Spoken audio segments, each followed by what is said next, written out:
Quando quiserem.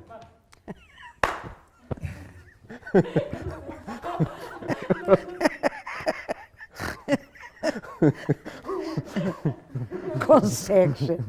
É um pouco insidioso.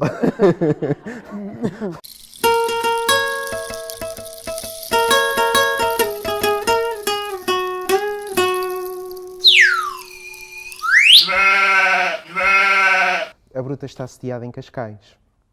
Minha terra. Exato. E pegando nisso, quais são as maiores diferenças que a CEL encontra da Cascais de agora para a Cascais da CEL? É tudo tão diferente, sabes? É tudo tão diferente. Primeiro, o meu tempo de Cascais foi o meu tempo de infância. Sim. Até aos 20 e tal anos. Que a partir dos 20 começaram a ser alterados por causa do teatro, por causa da faculdade, por causa dessas coisas todas. Já não era Cascais. E agora está diferente como o país está diferente, não é? Não só as diferenças que vieram pelo próprio 25 de Abril, porque Cascais era um lugar fantástico, mas era fantástico pela natureza, fantástico porque era um lugar lindo, mas também tinha os seus... era um gueto de snobismo. Era? Era. Mas já não é? Eu penso que agora não é. Ok. Eu penso que agora não é. Eu penso que agora o país realmente mudou todo. Era um sítio onde, sei lá, onde os reis passavam férias, tradicionalmente, não é? E isso é uma coisa que... E foi assim até muito tarde. E depois havia uma aristocracia ainda ali e tal. E depois, quando há esse peso, a outra sociedade ou se revolta, que não foi o caso, ou fica imbuída daqueles valores, daquela maneira de viver. Era um sítio muito conservador, muito calmo e muito conservador. E quais são... E depois deixou de ser.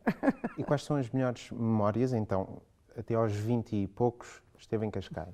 Todas. Mas, assim, as memórias da juventude e da infância. Eu costumo dizer que a melhor memória que eu tenho de Cascais é o mar, que ainda lá está. Sim. É o eu ter crescido numa quintazinha, com galinhas, com patos, com coelhos, com tudo, com espaço, com árvores, com tudo, onde eu vivi muitos anos muito feliz. E depois, quando esse espaço já não me chegava, porque eu também já estava a crescer, foi a minha bicicleta. Isso é uma boa.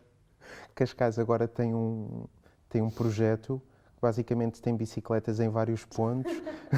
É uma ideia um bocadinho turística, mas está muito ligado ao Cascais de agora. É. Como é que... A minha bicicleta, porque a minha mãe não gostava da ideia de uma menina andar sozinha. E eu só me libertei desse peso quando tive uma bicicleta, porque na bicicleta não ia outro, nem outra, de maneira que eu passei a...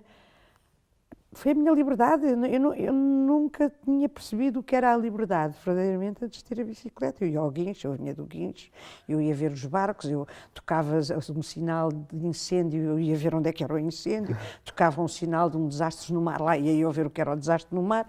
De repente ficou... E Cascais era muito giro, porque tinha coisas muito engraçadas, tinha um quartel. Eu, por exemplo, andei toda a minha vida a toques. A toques, enquanto estive em Cascais, porque a minha primeira casa era ao lado de uma fábrica de sardinha, que tocava uma sirene às 8, tocava depois ao meio-dia para irem almoçar, tocava qualquer coisa para virem do almoço. Sabia sempre a que horas eram? Sabia sempre, às 5 da tarde, e depois aquilo era giríssimo, porque era uma fábrica de sardinha onde havia gente. Depois, quando saí daquela casa, que foi quando tinha 10, 12 anos, fui para uma casa em frente do quartel de Cascais. E a casa em frente do quartel também. Quer Também- dizer, desde o Sentinela tinha os Alerta, toques. Alerta está, que era de 15 em 15 minutos à noite, que a gente estava ali. Sentinela Alerta, Alerta está, passa a palavra.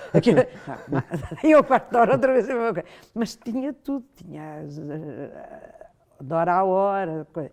E depois tinha ao lado uma igreja, que também Ok. tocava quartos de hora, também tocava meias horas e também tocava horas. De maneira que, portanto, eu em Cascais foi uma coisa de cheiros e de ruídos, que era uma coisa de sons, uma coisa extraordinária. Com que idade é que a Céu foi pela primeira vez ao teatro? Fui para aí com 11 anos, detestei. Porquê? Isso é irónico. Pois, não sei, Quer água? quero. Alguém arranja água? Detestei por uma Só razão favor. muito simples. Porque a gente em pequenos fazia todos teatro lá na minha casa. Ok. E a minha mãe gostava de nos ensaiar e a gente fez um Ibsen. Fez não, a gente ensaiou e depois nunca levava à cena. E Ramada Curto e uma data de coisas. E aquilo para mim era uma coisa festiva, era uma coisa assim. E depois juntavam-se amigos da minha mãe da idade dela e gente da nossa e malta assim entre uns e outros e tal. Era uma coisa mais caseira. Era uma coisa caseira, familiar e festiva, muito festiva. E de repente aquele teatro era sério, eles falavam, pareciam que estavam todos zangados uns com os outros. E a sensação que eu tive é que eles não deixavam falar ninguém. Era eu que tinha que estar calada. E aquilo devia-me estar a interromper os meus circuitos. Então achei que eles eram, quer dizer, que não davam espaço a nós. Quer dizer, Onde é que foi? Recorda-se? lembro, foi no Teatro São José. Ok, não conheço o Teatro São É José. um teatro que já não é teatro. Porque eu hoje no centro de Cascais só conheço o Gil Vicente, Foi onde mas o TEC onde o já TEC não é. se estreou. Não sabia disso também. Não sabia disso. Mas o TEC já é no Estoril. o já, TEC hoje em dia. estreou-se em 65 no Teatro Gil Vicente. Não sabia. Por acaso não sabia. Com a Exupaida, do António José da Silva, com o primeiro grupo, não é? O grupo de Teatro de Cascais. E com o Carlos Paredes a tocar ao vivo. A sério? Ai, Carlos uau. Paredes a tocar ao vivo, com uma particularidade, é que se esquecia sempre de entrar. E então a gente estava nos bastidores, eu tinha essa função, e a gente estávamos a representar e tal, e era judeu, não é judeu, tem aquela componente operática que no meio da peça para tudo e eles começam a cantar, os atores. E portanto ele tinha muito cuidado com a sua guitarra. Tinha assim na caixa com um pano por cima, uma flanela, e estava a ver a peça. E depois a gente parava e esperava que ele entrasse. E ele, quando nos via entrar, fazia... E todo este tempo a gente estava à espera. E depois ele... E lá começávamos nós todos contentes. E então o Carlos Avilés disse, ó Céu, vais para lá para o pé. E disse sempre. Eu também estava a representar, mas ia lá a correr. Carlos, está quase a ser. Ah, já foi, já.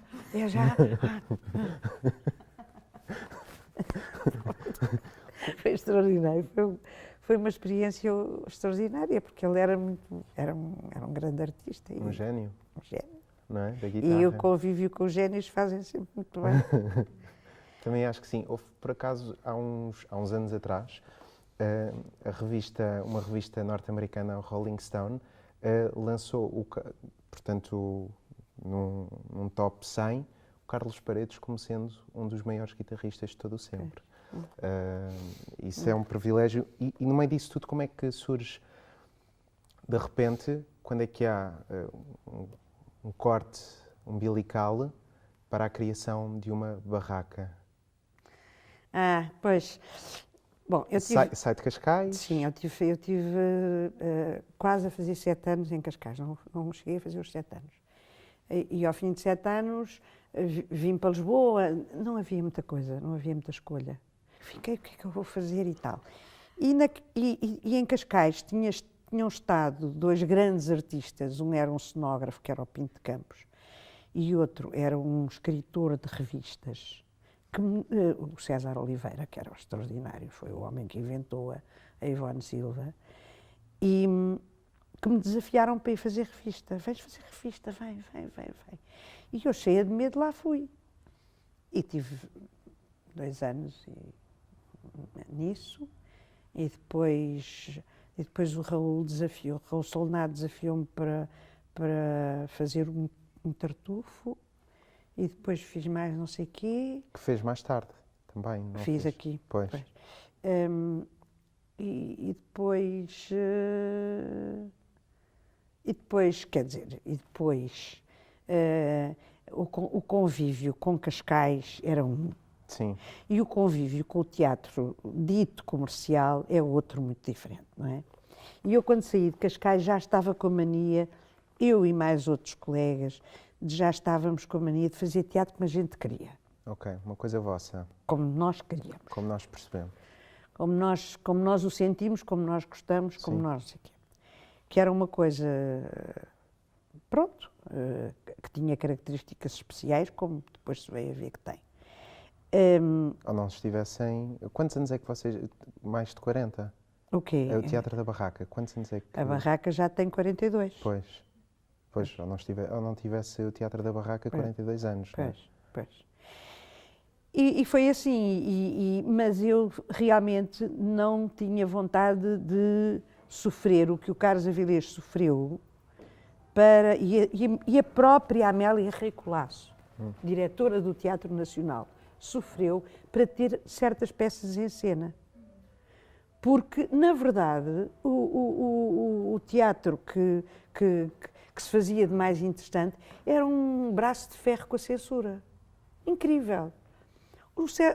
O Bernardo Santarino não se podia fazer, o Brecht não se podia fazer. Mas era-vos diretamente impedido fazerem certos tipos de teatro? Era-nos diretamente impedido e muitas vezes, como às vezes não se percebia muito bem qual era o objetivo do espetáculo, Sim. Os censores não percebiam, deixavam-nos ir até ao fim, chegava assim 3, 4 dias antes do espetáculo, ou uma semana, e proibiam. Não havia forma de camuflar isso? Havia forma de camuflar, mas eles dificilmente se deixavam enganar. Nós sentíamos que estávamos a camuflar, mas eles chegavam a uma altura e cortavam. Se bem que, pois. Embora eles muitas coisas não percebessem dos próprios Sim. textos. Eles eram de uma grande ignorância. Eu há pouco tempo... Eram militares, que eu não sei como aquilo era uma coisa de segurança, digamos. O regime achou que deviam ser militares. E como se estava numa guerra eu, por exemplo, tentei mandar as troianas. As troianas, a versão do Sartre, que era uma coisa sobre a Guerra da Argélia. Sabias disto, Joana? Ok. Tentei mandar as troianas para a censura, porque queria fazer. Eles conseguiram cortar aquilo, como era um clássico, não cortaram tudo, mas cortaram. Não se percebia que havia uma guerra. Não se percebia que aquelas mulheres eram as mulheres e as viúvas e as órfãs, e que as troianas eram isso. Sim. Eram as mulheres que ficaram sem os homens, não é? Não se percebia nada. Cortaram tudo o que era guerra, tudo o que era a violência, estava tudo cortado. Eu, por acaso, até tive durante muito tempo esse original e esse texto. E depois, não sei porquê, perdi-o. Não se percebia mesmo. Portanto, a gente ria-se porque eles diziam coisas muito estranhas, diziam coisas como um texto do Lamartine, por exemplo. Este é russo, não é? Isto é Lenin, Stalin, Lamartine. Eles eram, de facto, ignorantes. mas tinham um olho muito vivo para a Claro. segurança e para essas coisas, não é? E a gente o que fazia eram coisas patéticas. Eu nunca me senti humilhada, nem com uma pateada, nem com um maltrato do público, nem com um maltrato de um colega, como me sentia humilhada quando tinha que fazer ensaio de censura. Estava a falar, por exemplo, do público. Como é que o público... Porque eu acho que o público não é burro. Não. A adesão do público nessa altura havia uma grande... Era ótima, era ótima. Porque isso é outra dificuldade, Era por exemplo, que ótima, nós sentimos. era ótima. A adesão era ótima. O único problema de Cascais, estamos a falar desse... Estamos a falar disso ou estamos a falar do público em geral? Não, estou a falar... Cascais. Sim. O único problema é que, agora não sei se isso é assim, havia um número limitado de pessoas que iam ao teatro. Sim. As outras eram de Lisboa. Ok. Portanto, para a estreia e para aqueles dias mais próximos, as pessoas de Lisboa iam. E depois havia um público bastante reduzido ali. Tinha que se fazer pontaria para Lisboa e para a linha, porque o público de Cascais era muito reduzido. Agora não sei se é. Eu costumava dizer, eu já conheço os espectadores pelo nome. Todos. Sei quem são, está cá o Manel, o Zé, o Francisco, a Joaquina. Mas agora não sei. Há de ter havido um trabalho que mesmo assim... Sim. Só que eu só ia falar de uma coisa que eu não faço a menor ideia do que é, eu adorava saber, que o que é o ensaio de censura? Como é que isso se O ensaio de censura, o que é? Sim. Um ensaio de censura. A censura funcionou ao longo do tempo de maneiras diferentes. Mas no meu tempo era assim. A gente queria fazer uma peça. Tinha que mandar a peça para a censura. Eles tinham lá uns senhores que liam e que diziam sim, não me parece bem, não sei o quê, põe em questão a autoridade, os valores da família, Era a o religião. IGAC da altura, que dizia para... Sim, mas altamente censório.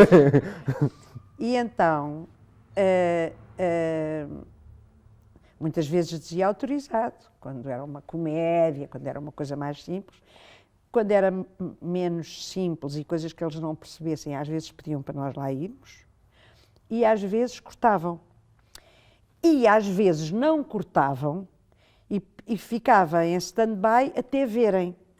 Até que a encenação revelasse isto era horrível, porque era uma censura subliminar que se introduzia na cabeça do empresário ou do diretor, que é assim, eu vou investir dinheiro numa peça que se calhar chega ao dia da estreia não há. E então as próprias pessoas faziam um bocadinho de autocensura. Por acaso não se fazia muita porque aquela gente naquela altura já estava farta deles. Isso foi em que anos? Eu estreiei-me em Cascais em 65. Ok. Portanto foi na altura em que comecei a ter estes problemas. Depois o que é que acontecia? Por exemplo, vou-vos contar uma história que aconteceu comigo, com o Cinto Filipe, com a Manuela de Freitas e com o Jorge Listopada, a dirigir. Era um espetáculo de 3 jovens, chamava-se A Noite dos Assassinos.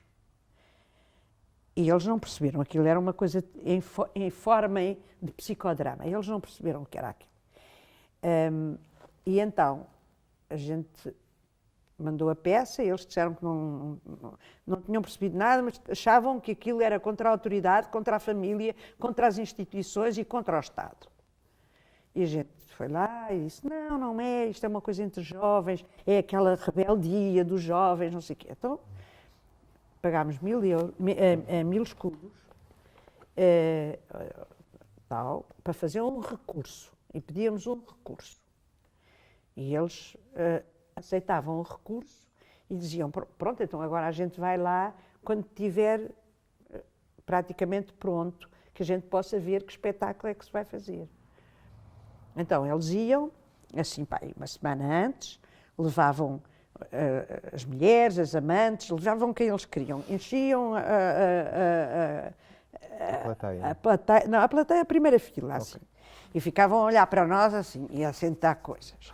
E era uma humilhação, uma vergonha, porque a gente estava ali a representar para eles, era uma coisa muito desagradável. E essa peça, fizeram-se 3 ensaios de censura.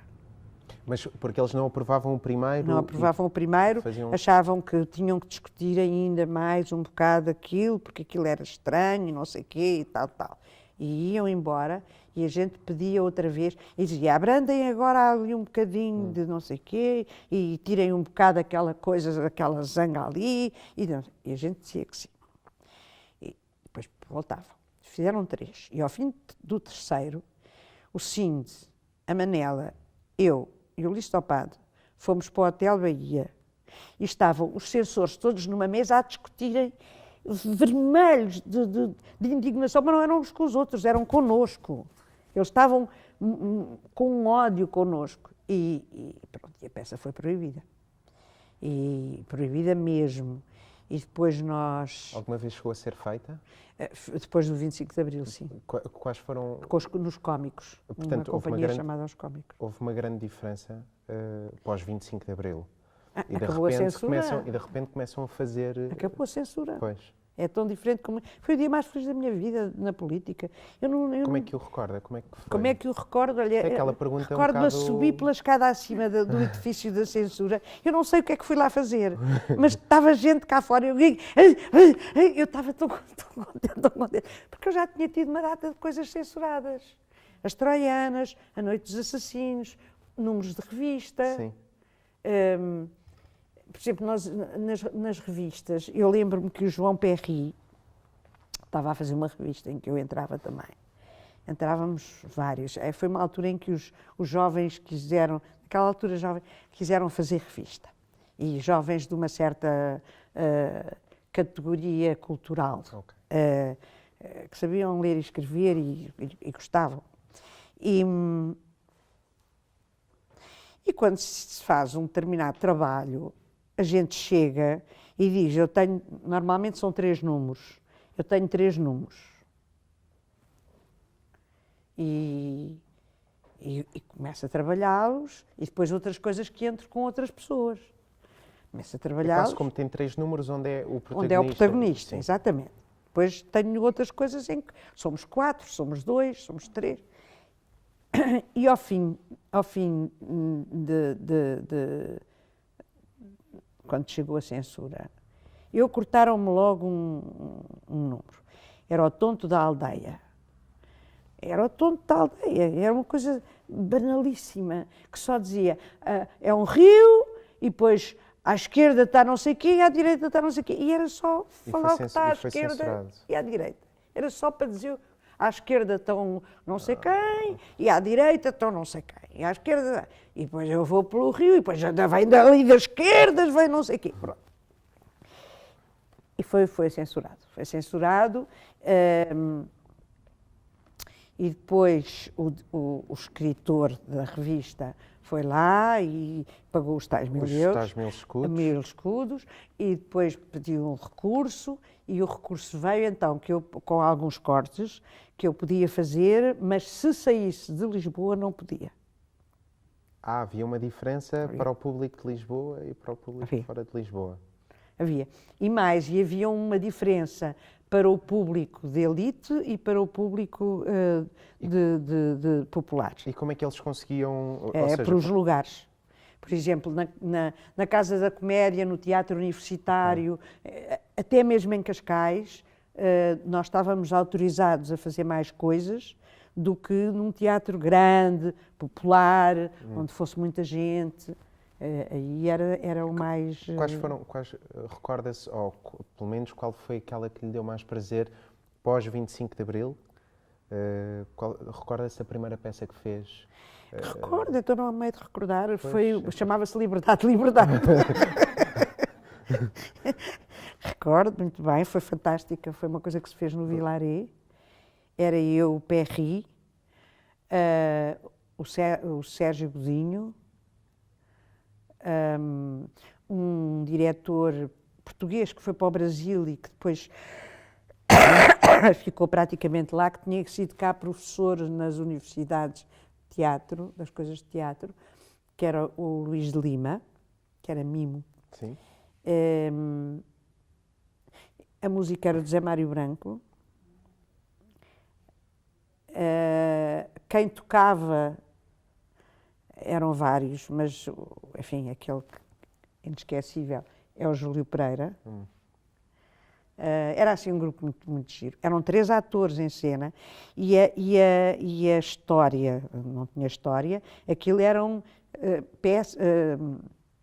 cenas que representavam momentos que foram avanços no teatro. Sim. Para a liberdade. Por exemplo, o Fígaro, por exemplo, o Casamento de Fígaro. O Casamento de Fígaro, a Maria Antonieta dizia: esta peça se vai à cena Caio Reino. E ela fazia no Trianon. Divertia-se lá no paláciozinho dela a fazer com os amigos a peça que ela achava que se fizesse em público caía a monarquia. Mas essa peça, por exemplo, essa peça nós tínhamos, depois tínhamos uma do Brecht, uma cena do Brecht não me lembro. De que anos? Isso foi em 74, 75. Mas do Brecht, o texto épico, o teatro épico do Brecht? Sim, foi mas... o Terror e Miséria, uma cena do Terror e Miséria do Serrais. Muitas, assim, muitas coisas. Era a Céu que encenava? Não, era o Luís de Lima. Quando é que a Céu começou a encenar? Aqui. E o que é que a Céu prefere? Encenar e dirigir um ator ou entrar e ser atriz? Entrar. Quais são... Meu pai disse, Pois. tábuas. Ela prefere tábuas. Isto é uma pergunta que eu pessoalmente eu tinha que a fazer porque eu comecei como ator e foi um bocadinho por necessidade que comecei a encenar. E muitas vezes eu pergunto-me, e então eu pergunto-lhe assim, quais são as maiores diferenças para a Céu de o que é ter a concepção de toda uma peça. Sim, porque é uma diferença enorme. De ambas as formas está a criar, não é? Só que são coisas diferentes, muito diferentes. São coisas muito diferentes. É assim, eu adoro dirigir e adoro todo o trabalho de pesquisa que leva a poder dirigir uma peça. Sim. Adoro dirigir atores.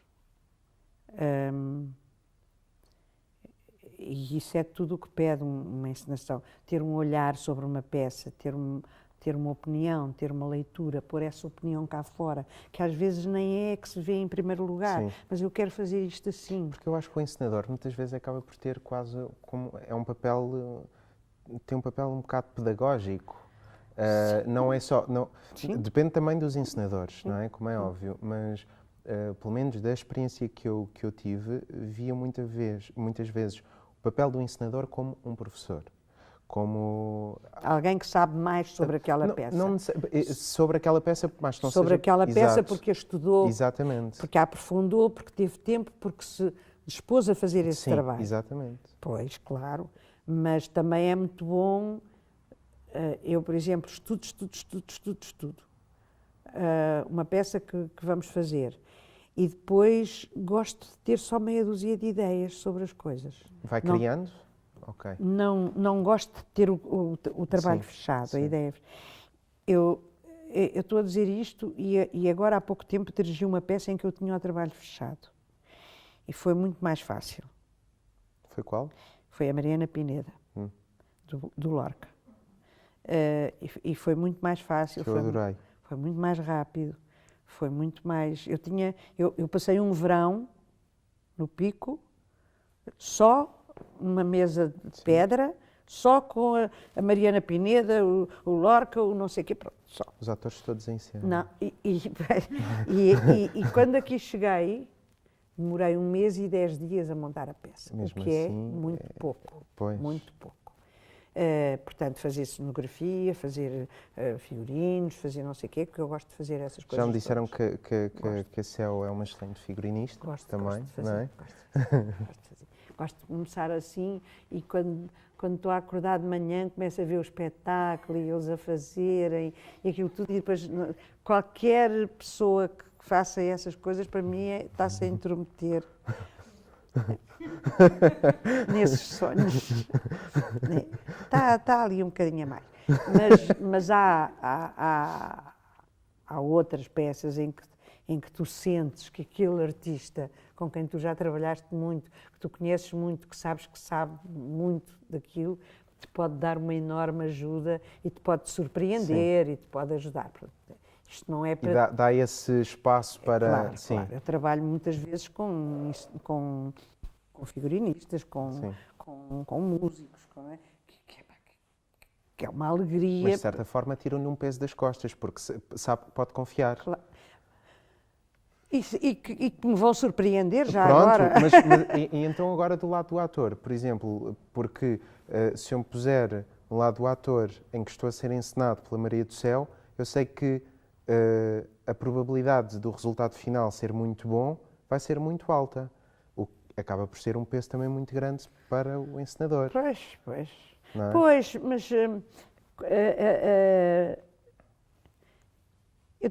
dirigir é uma coisa muito complicada. E cada peça se dirige de sua maneira. Sim. No meu ponto de vista. Cada peça te pede que sejas um diretor diferente. Não podes ter um método que tu aprendes e fica ali e é assim que eu faço. E é não fechado sei o quê. para todas Pronto. as produções, peças.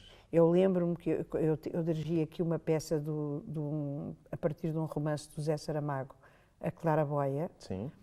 que eram 17 atores, e que eu chegava aqui por volta Já foi das... para a RTP? Já. Ok. Eu chegava aqui por volta das 10 da manhã e dirigia até à noite. E dirigia-os sozinhos. Hoje é esta casa. Pois. Às 11 horas é esta casa. E estava ali, pumba. Sim, mas estava muito bem dividida, a própria forma como Exatamente. toda a cenografia também o permitia. E agora a Mariana Pineda também fiz da mesma maneira. Por causa dos momentos também. Pois, por questões que têm a ver com a própria peça e que têm a ver com a diferença de cena para cena. Sim. E também foi muito bom, passávamos tardes a dirigir 2 cenas. Sim. E às vezes a insistir nelas, a procurar pormenores, porque se via que as cenas eram perigosas se não fossem muito. Por exemplo, a cena dos conspiradores, que são 4 homens ou 5 homens. Sim. Ali, num universo completamente feminino, de repente entram 4 matelões e estão ali a conspirar e tal. E aquilo foi das cenas mais dirigidas, porque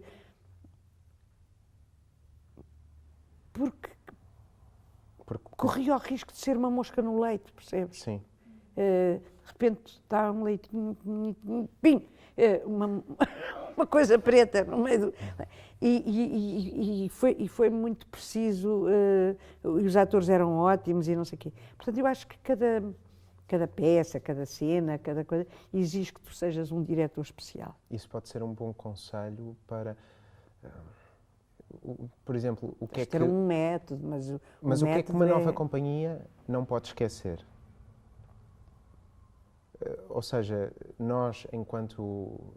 Não só para nós, mas o que é que uma companhia recém-formada não pode esquecer para que os seus passos... Recém-formada no tempo que se vive agora. Sim, nos dias de hoje, exatamente. Aquilo que eu mais prezo e nem sempre consigo é, em primeiro lugar, não esquecer que ninguém nos obriga a fazer teatro. Nós estamos a fazer porque queremos. Porque é uma linguagem que nos interessa. Sim. E que nos tem que dar alegria. E que nos tem que dar novidade. Que nos tem que dar surpresas. Tem que ser novo. Tem que ser novo. Sim. Não há ninguém que nos ensine a maneira como a gente deve fazer as coisas. Não há nenhuma maneira certa de fazer as coisas. A maneira certa é sermos nós a descobrir a nossa maneira de fazer as coisas. Não há nenhum livro que nos ensine quase nada em teatro. Por mais que possamos... Por mais que a gente se interesse por mais ler. que leia, por mais que ouça, por mais que veja. Tem que ser. E também acreditar que dar um espaço à surpresa, dar um espaço à novidade, dar um espaço àquilo que tu, por mais que sejas diretor, não te passou pela cabeça que um ator te pudesse propor. Estou a perceber. Estimular um bocado isso. Porque senão torna-se uma rotina e isto não é muito mal pago, é muito trabalhoso. E nem sempre é reconhecido. Puxa muito por nós, nem sempre é reconhecido, portanto temos que ser nós a buscar aqui a alegria e a festa que isto é, não é? Somos das poucas pessoas que praticamente no mundo faz o que gosta. A maior parte das pessoas andam acorrentadas a fazer coisas que não gostam. Portanto, nós temos esse prazer enorme de fazer o que gostamos. E ainda por cima não é sozinhos, não vamos, sei lá, não somos um apicultor que andamos ali com a cara toda tapada que as abelhas podem picar. Não é nada disso. Depois temos uma coisa muito boa. É que se nos enganarmos não tem importância nenhuma. Já está feito. Não tem importância. Quer dizer, perigoso é ser médico. Esses é que se enganarem pode morrer uma pessoa. Eu sei que a gente dá tanta importância ao que fazemos, quase como dar um remédio errado. Para fazer uma má peça é quase a mesma coisa que dar um remédio errado. Mas, na verdade, não é dar um